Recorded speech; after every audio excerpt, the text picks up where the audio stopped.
السلام عليكم ورحمة الله وبركاته. الحمد لله نحمده ونستعينه ونستغفره ونعوذ بالله من شرور أنفسنا ومن سيئات أعمالنا. من يهده الله فلا مضل له ومن يضلل فلا هادي له.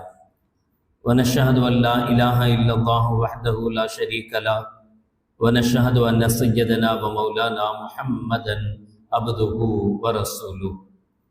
اللهم صل على سيدنا مولانا محمد طب القلوب ودوائها وعافية الأبدان وشفائها ونور الأبصار وضيائها وعلى آله وصحبه وسلم.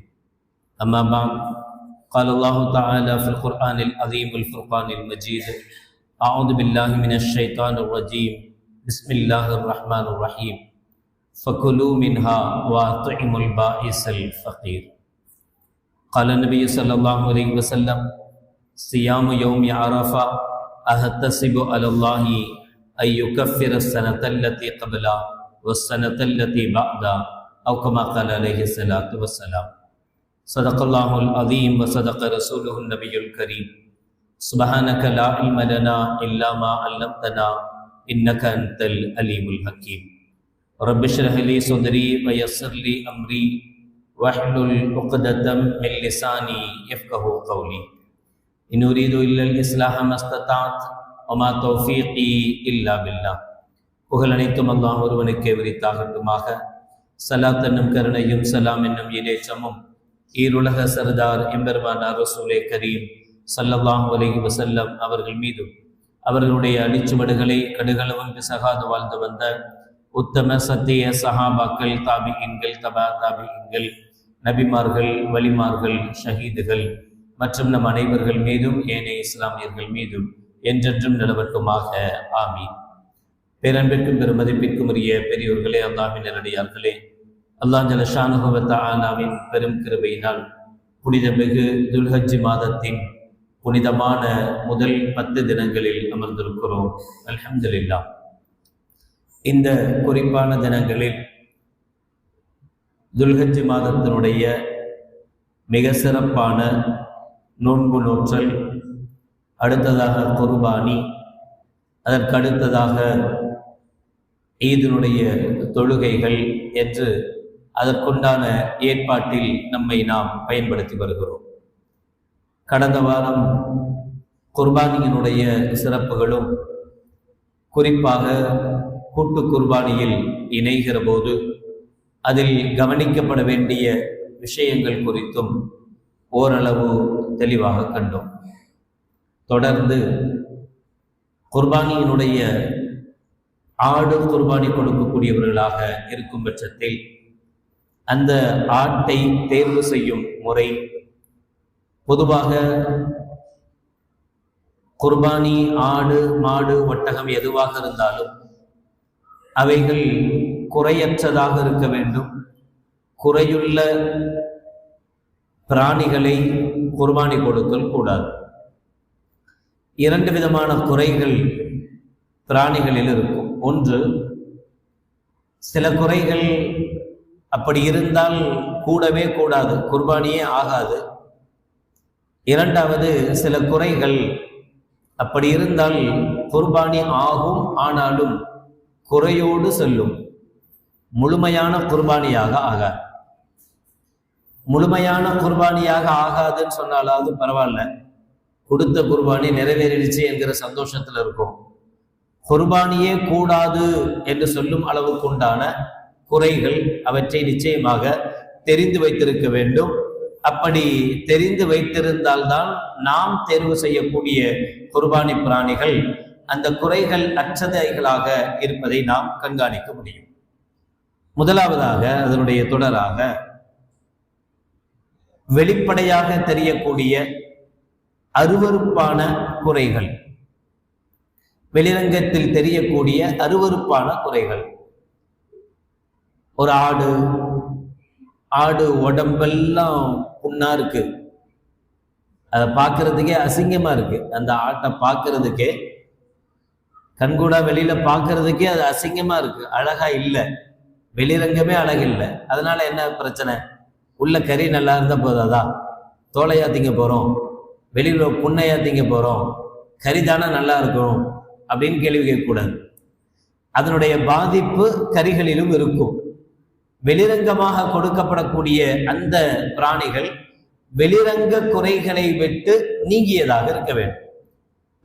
அதிகமான புண்ணு சில ஆடுகளுக்கு இப்ப வெயில் காலங்களில் கண்ணுல அதிகமான குறைகள் வருது.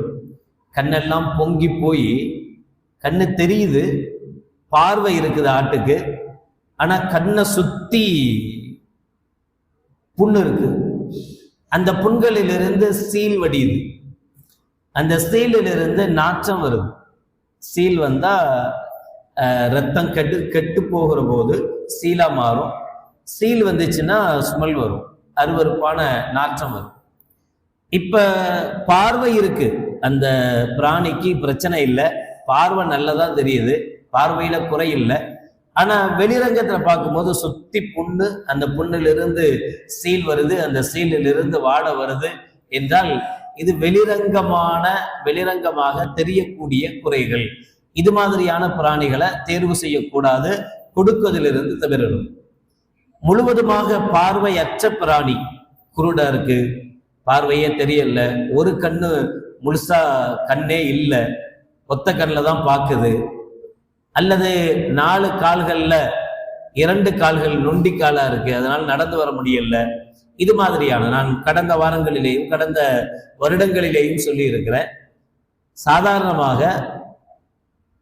அபூ ஹனீஃபா ரஹ்மத்துல்லாஹி அலைஹி அவர்களை பொறுத்தவரை ஒரு பகுதியின் 3இல் 1 பகுதி முழுவதுமாக துண்டிக்கப்பட்டிருந்தால் அது குறை.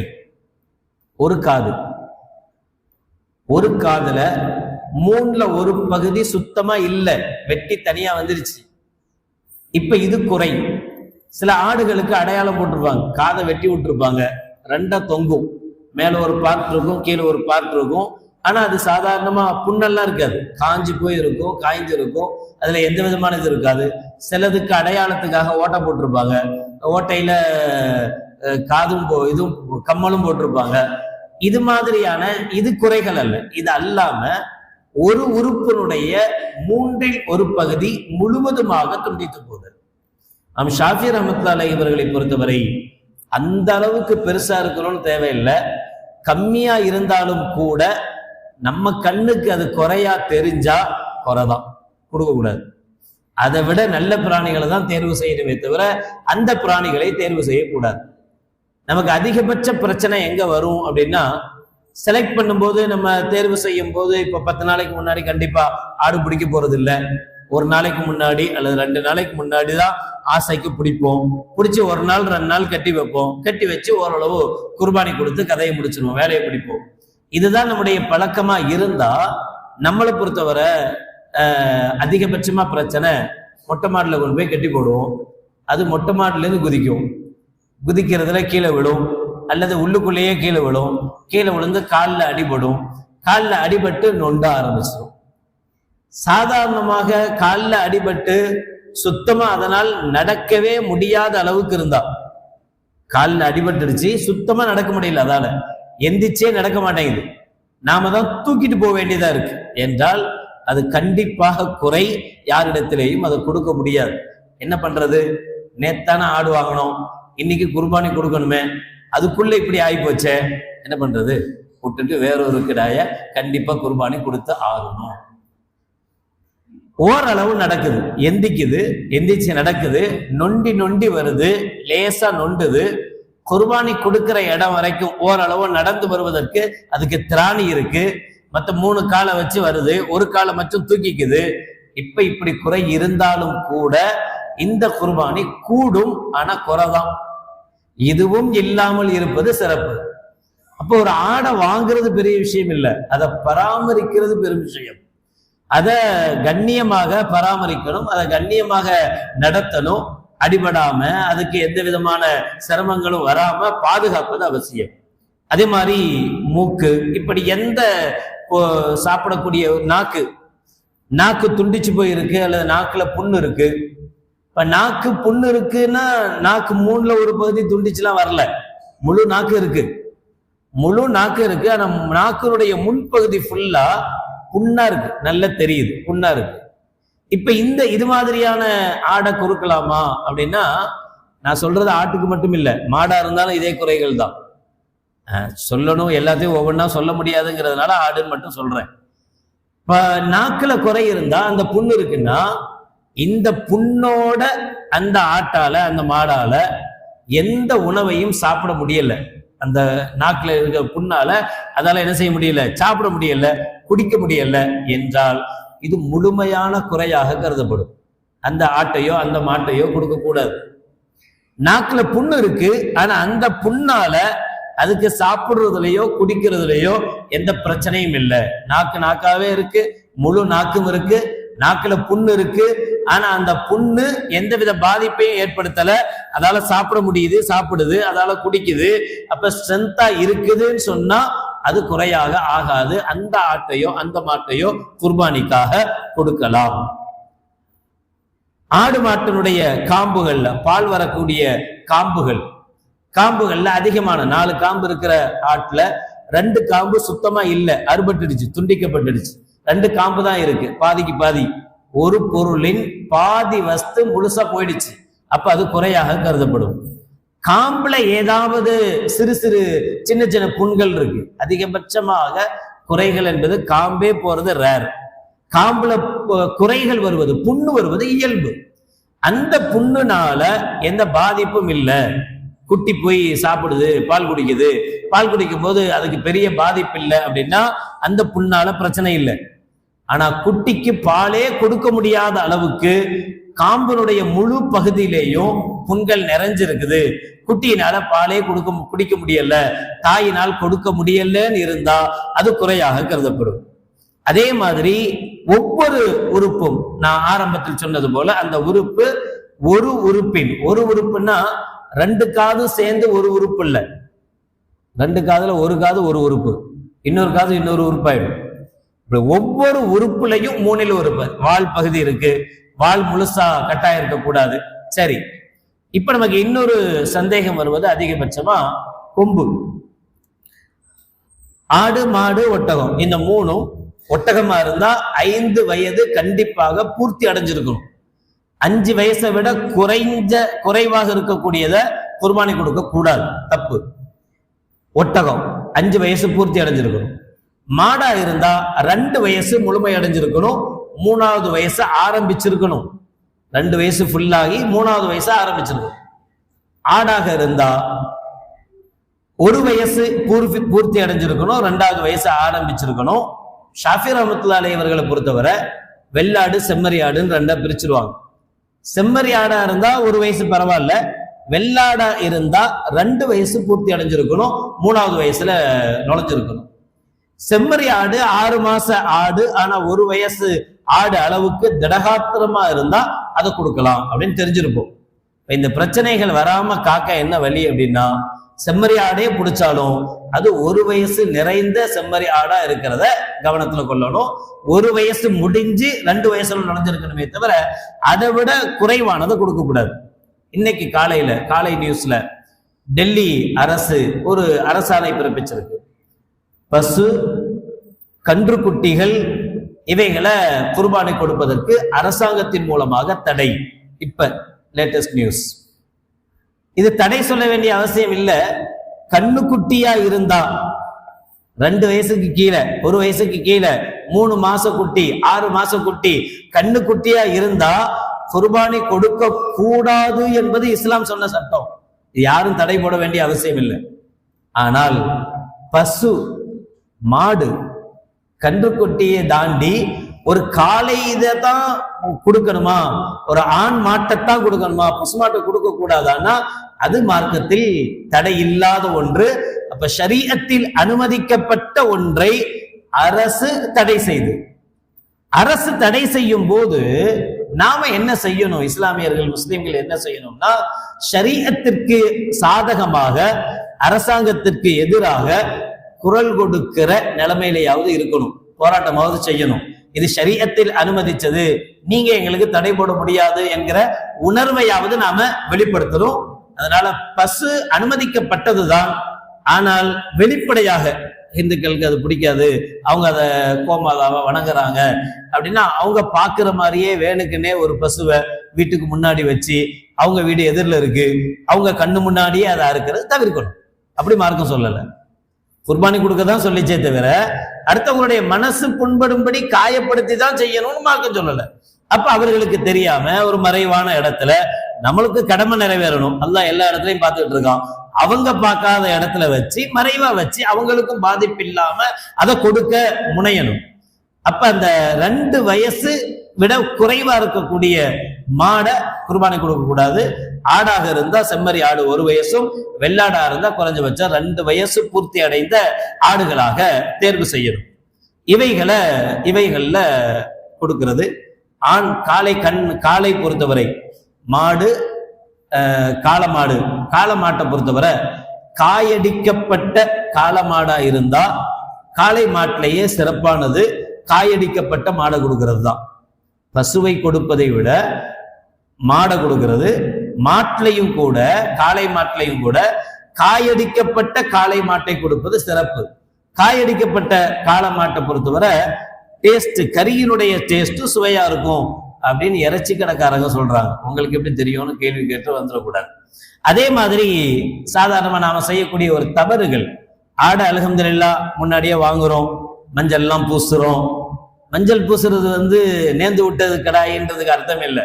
பொதுவாக மஞ்சள் என்பது நோயை எதிர்ப்பு சக்தி அதிகமா உள்ள ஒரு பொருள்.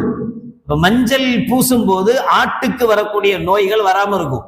4 நாள் 5 நாளைக்கு முன்னாடி ஆட்டை வாங்கிட்டோம் அப்படின்னா 4 நாளைக்கு பிறகு ஏதாவது ஒரு நோய் செத்து போயிடக்கூடாது. அப்ப அதை பாதுகாக்கிறதுக்குண்டான ஒரு வழிமுறை தான் மஞ்சள் பூசுறதே தவிர, மஞ்சள் பூசுறது குர்பானி கடான்றதுக்கு ஒரு அடையாளம் அல்லது நேர்த்திக்கடை கடாயி அடையாளத்துக்காக அல்ல, அது ஒரு மருந்தாக பூசப்படுகிற ஒன்று. நாம அதையும் தாண்டி ஒரு மாலையும் சேர்த்து போடுவோம். மாலையும் சேர்த்து போட்டு அதை என்ன செய்வோம், ரோடா கூட்டு போய் ரோட் ஷோ நடத்துவோம். இல்ல பெரிய கடாயா இருந்தா பாரு, நான் 35,000 ரூபாய் கடா வாங்கியிருக்கேன், 45,000 ரூபாய் கடா வாங்கியிருக்கேன் அப்படின்னு காட்டி ஊரெல்லாம் காட்டணுங்கிறதுக்காக கூட்டு போறது கூடாது. மேய்க்கணுங்கிறதுக்காக கூட்டு போறது கூடும். வீட்லயே அடைச்சு போடணும்னு அவசியம் இல்லை, அதை உள்ளே போட்டிருந்தா நொந்துரும். அதனால வெளியில மேய்க்கிறதுக்காக கூட்டு போலாமே தவிர ரோடு ஷோ நடத்துறதுக்காக என்ன செய்யக்கூடாது, குர்பானி கடாய கூட்டு போக கூடாது. குர்பானி கடாய்களை வச்சு சண்டை போட விடக்கூடாது. நான் ஏற்கனவே சொல்லியிருக்கேன், நம்ம மண்ணடியை பொறுத்தவரை அது என்ன பூங்கா, மாடி பூங்காவினுடைய பூங்காவில் நான் கண்கூட பார்த்துருக்கேன், கண்ணால பார்த்துருக்கேன். இந்த குர்பானி கடாய்களை கொண்டு சண்டை போட விடுறது. ஒருவேளை சண்டை போட்டு அதனுடைய கொம்பு உள்ள அளவுக்கு முழு கொம்பும் உடைஞ்சு வந்துட்டா, எவ்வளவு வாட்டசாட்டமான கடாயா இருந்தாலும் பரவாயில்ல, நீங்க 60,000 ரூபாய் கொடுத்து கூட அந்த கடாயை வாங்கிக்கிங்க, அது இப்ப நல்லாதான் இருக்கு, இன்னொரு தடவை சண்டை போட்டா கூட அது ஜெயிக்கும் அப்படின்னு இருந்தாலும் அந்த கடாவை குர்பானி கொடுக்க முடியாது. முழு கொம்பும் அதனுடைய ஜவ்வோட உள்ள மஜ்ஜையோட சேர்ந்து புடுங்கிட்டு வந்துருச்சுன்னா, முழு கொம்பு உடைஞ்சு வெளியில வந்துருச்சுன்னு சொன்னா அந்த குர்பானி கொடுவதற்கு லாயக்கற்ற குர்பானி கடாயாக மாறி போயிடும். அதை குர்பானி கொடுக்க கூடாது. அதனால இந்த ஆட்டு சண்டை இதெல்லாம் தவிர்க்கும். இது மாதிரியான குறைகள், எல்லா குறையும் சொல்லவும் முடியாது. ஒருவேளை உங்களுக்கு குறையாக தென்பட்டா உடனடியாக தகுதி வாய்ந்த ஆலிம்களுக்கு போன் பண்ணி அதனுடைய நிலவரங்களை கண்டிப்பா தெரிஞ்சுக்கிங்க.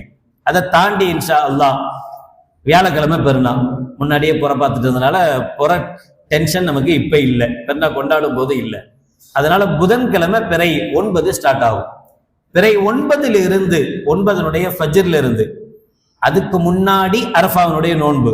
நபிகள் நாயகம் ரசூலுல்லாஹி ஸல்லல்லாஹு அலைஹி வஸல்லம் சொன்னாங்க, சியாமு யௌமி அரஃபா அஹ்தஸிபு அலல்லாஹி அய்யுகஃபிர ஸனத்தல்லதி கப்லா வ ஸனத்தல்லதி பஅதா. அரஃபாவினுடைய ஒரு நோன்பு என்பது அது உங்களுடைய 1 வருட முன் பாவத்தையும் 1 வருட பின்னால் செய்கிற பாவத்தையும் மன்னிக்க கூடும் என்று நான் ஆதரவு வைக்கிறேன் அப்படின்னு கண்மணி நாயகம் ரசூலுல்லாஹி ஸல்லல்லாஹு அலைஹி வஸல்லம் சொன்னது உயர்வானது. நாம் ஏற்கனவே சொன்னோம், இந்த துல்ஹஜ் மாதத்தினுடைய 9 நாளும் நோன்பு வைப்பது சிறப்பானதுதான். முடியாத பட்சத்தில் பிறை 9 நோன்பு, அரஃபாவினுடைய நோன்பு அப்படின்னு அதுக்கு பேரு. அரஃபாவுடைய நாள் என்பது ஹதீஸினுடைய விஷயங்களை நீங்க பாத்தீங்கன்னா, எப்ப அரஃபாவுடைய நாள் அப்படின்னா எப்ப பிறை 9 அதுதான் அரஃபாவுடைய நாள். ஒரு நாளைக்கு முன்னாடி ஹஜ்ஜில பிற பார்த்துருவாங்க. செவ்வாய்க்கிழமை அவங்களுக்கு யௌம அரஃபாவா இருக்கும், புதன்கிழமை அவங்களுக்கு யௌமுன் நஹரா இருக்கும். நமக்கு புதன்கிழமை தான் யௌம அரஃபா. அரஃபால ஹாஜிகள் தங்கக்கூடிய நாள் அப்படிங்கிறதுனால அதுக்கு அரஃபான்னு பேர் வரல. அந்த நாள் அரஃபாவுடைய நாள் அல்ல. அரஃபாவுடைய நாள் என்று பெயர் வச்சதுக்கு பல காரணங்கள் சொல்லப்படுது.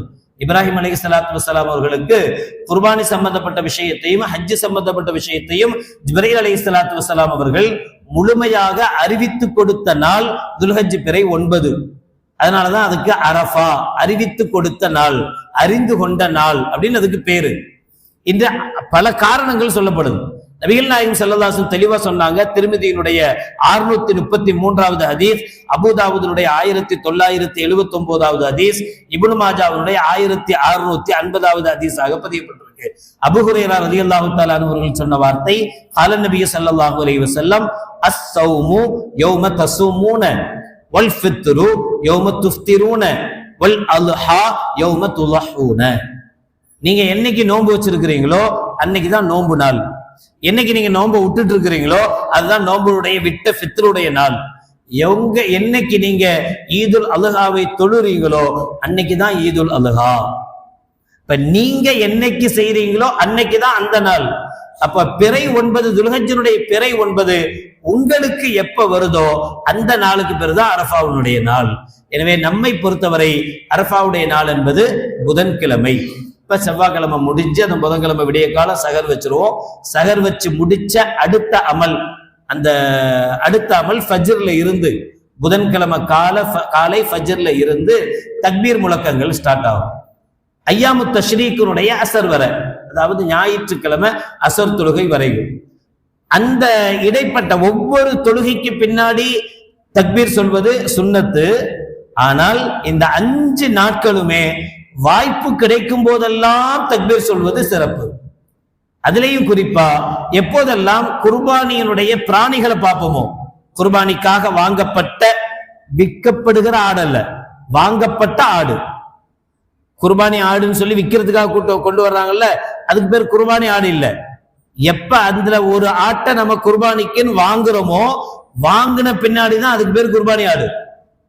இல்லைன்னா ஒருத்தர் ஒரு 30 ஆடு வாங்கிட்டு வந்தான்னு வச்சுக்குவோம், 20 ஆடு வித்துடுச்சு, 10 ஆடு விற்கல. குர்பானி ஆடா இருந்தா 10 ஆட்டையும் அவர் அறுத்துட்டு தான் போகணும். திருப்பி ரிட்டர்ன் பண்ண முடியாது, வேற யாருக்கும் விற்க கூடாது. அதனால அதுக்கு பேர் குர்பானி ஆடல்ல. விற்பனைக்கு வருகிற ஆடோ மாடோ குர்பானி ஆடல்ல. எப்ப அதை வாங்குறோமோ வாங்கின பின்னாடிதான் அது குர்பானி ஆடு. குர்பானி பிராணிகள், வாங்கப்பட்ட ஆடு மாடு ஒட்டகங்களை பார்த்தால் எப்பெல்லாம் பார்க்கிறோமோ அப்போதெல்லாம் அல்லாஹு அக்பர், லா இலாஹ இல்லல்லாஹ், அல்லாஹு அக்பர், அல்லாஹு அக்பர் வலில்லாஹில் ஹம்து என்று தக்பீர் சொல்வது சிறப்பு, நல்லது. குறிப்பாக இந்த தக்பீர் முக்கையதுமாக, அது ஒவ்வொரு தொழுகைக்கு பின்னாலும், ஃபர்து தொழுகைக்கு பின்னாலும் ஒவ்வொரு நாளுடைய அந்த புதன்கிழமை கால ஃபஜ்ர்ல இருந்து ஞாயிற்றுக்கிழமை அசர் வர 23 வக்து, 4 நாள் ஃபுல்லா 5, அப்புறம் 5வது நாள்ல ஃபஜ்ர், லுஹர், அசர், 23 வக்து தொழுகைகள்ல ஒவ்வொரு ஃபர்து தொழுகைக்கு பின்னாடியும் தக்பீர் சொல்வது சுன்னத்து.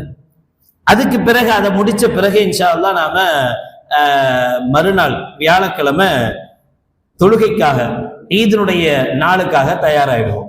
ஈதினுடைய நாளினுடைய தயாரிப்பை பத்தி உங்களுக்கு தெரியும், ஒவ்வொரு நாளும் செய்யக்கூடியதுதான். அன்றைய நாள்ல ஈதுல் அல்ஹாவுடைய சுன்னத்தான குளிப்பை குளிக்கிறேன் அப்படி நிய்யத்து வச்சு குளிக்கிறது சுன்னத்து. அப்படி நிய்யத்து வச்சாதான் அதுக்கு பேரு ஈதுடைய குளிப்புன்னு அர்த்தம். இல்லைன்னா இன்னைக்கு குளிச்ச மாதிரி அது ஒரு குளிப்பா மாறிடும். அதுக்குண்டான நன்மை நமக்கு கிடைக்கணும் அப்படின்னா ஈதுல் அல்ஹாவுடைய அல்லது பெருநாளுடைய சுன்னத்தான குளிப்பை குளிக்கிறேன் அப்படி நிய்யத்து வச்சு குளிக்கிறது.